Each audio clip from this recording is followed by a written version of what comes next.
wakati wa kukabidhiwa hati ya watu wanaojihusisha na biashara hii ya dawa za kulevya, nafikiri nilitamka mimi mwenyewe kwamba wako watumishi wa umma ambao kwa njia moja au nyingine walisaidia kuingiza precursor chemicals au kemikali bashirifu.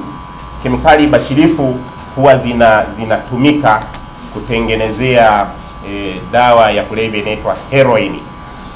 Kwa hiyo hawa watumishi waliojihusisha tayari wawili tumekwisha wakamata, na taratibu zinafanyika, wakati wowote watafikishwa mahakamani. Bado watumishi wawili tunaendelea kuwafuatilia nyendo zao. Kuwataja hao majina ya hao ndugu walioshiriki kwa njia moja au nyingine kuingiza hivyo kemikali bashirifu haitakuwa sahihi, ila tu ni kwamba uingizwaji wa dawa za aina yoyote nchini unahusisha idara nyingi sana. Kuna watu wa TRA, kuna watu wa clearing and forwarding, kuna watu wa mkemia mkuu na wengine labda ambao siwajui. Hawa ambao tunawashikilia wanatoka idara ya TRA.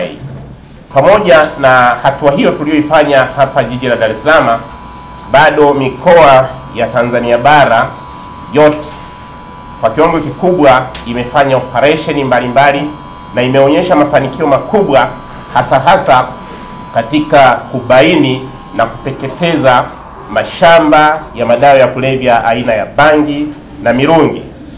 Mikoa hiyo iliyofanya operation hizo kwa mafanikio ni pamoja na Tanga, Morogoro, Shinyanga, Kagera, Njombe, Songwe, Tabora, Singida, Rukwa, Mbeya, Kigoma, Lindi, Simiyu, Ruvuma na Tarime na Rorya. Tarime na Rorya ni mkoa wa kipolisi. Kati ya hii mkoa uliofanya vizuri zaidi katika ukamataji wa dawa za kulevya za mashambani aina ya bangi ni mkoa wa Simiyu ambao umeteketeza takribani mashamba yenye ukubwa wa hekari 40, ukifuatiwa na mkoa wa Tarime na Rorya ulioteketeza takribani mashamba yenye ukubwa wa hekari 36.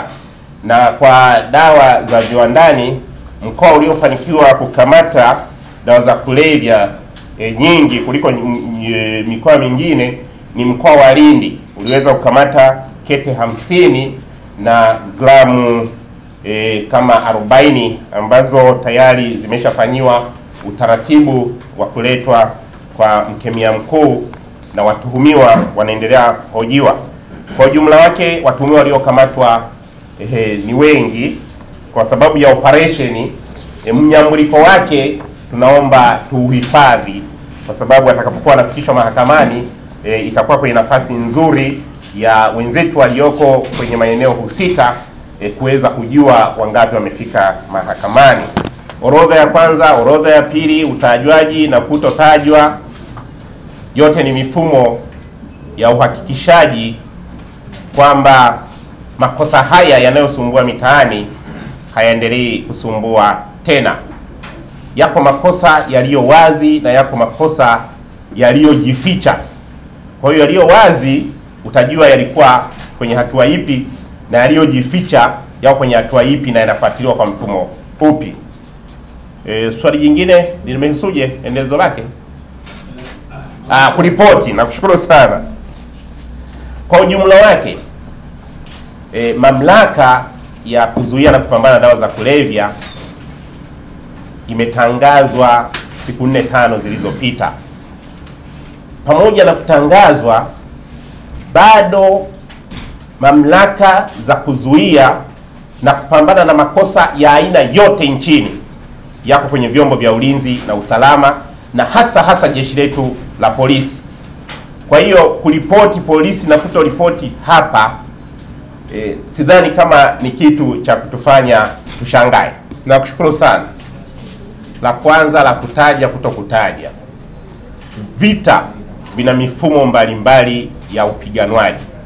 Kwa hiyo mifumo yote itakayokuwa imetumika ili mradi inakupelekea kwenye mafanikio na ukatoka umetangazwa you are a hero, yote huwa inatumika.